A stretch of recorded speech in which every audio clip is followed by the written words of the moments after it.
Gurur, kibir bize yakışmaz. Gurur, kibir Allah'a aittir. Biz mütevazi olacağız. Mütevazi, biz tevazu ehli olacağız. Bizim bakanımız mütevazi olacak. Belediye başkanımız mütevazi olacak.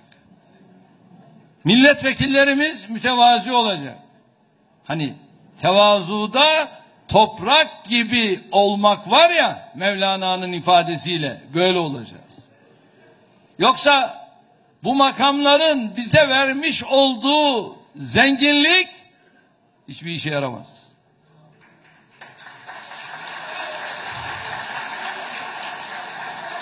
Makamı güçlü kılmaktır asıl olan. Makamdan güç almak değil. Eğer makamdan güç alarak yoluna yürümeyi düşünüyorsan, geldiğin gibi bu millet seni göndermesini de bilir.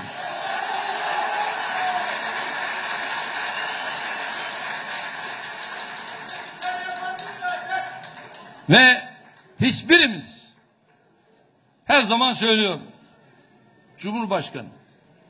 Cumhurbaşkanı olsan ne yazar? Yarın ölecek miyiz? Öleceğiz. Gideceğimiz yer ne? 2 metreküplük bir mezar. Oraya defnederken Hoca Efendi'nin söyleyeceği ne? Cumhurbaşkanı niyetine demeyecek ki. Her kişi niyetine diyecek. Namazı kılacaklar, mezara gömecekler, ondan sonra da herkes çekip gidecek. Ama eğer bu kubbede hoş bir sada bırakırsan, ondan sonra da seni hayırla yad ederler. İşte bizim onu yapmamız lazım. AK Parti'ye zaten bu yakışır.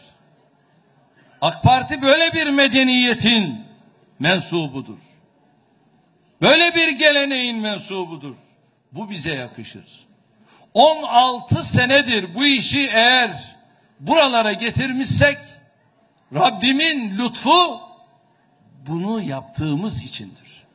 Ama son zamanlarda da gerileme başladıysa bunun sebebi de bazı maalesef yaptığımız yanlışlardır. Kendi çıkarını, partisinin ve ülkesinin çıkarının önünde tutan hiç kimse AK Parti'de yöneticiliğe talip olamaz. Kesinlikle. Kesinlikle. Davası ve ülkesi için çalışacak, milletimizle kucaklaşacak, proje üretecek herkese yüreğimiz ve kollarımız açıktır.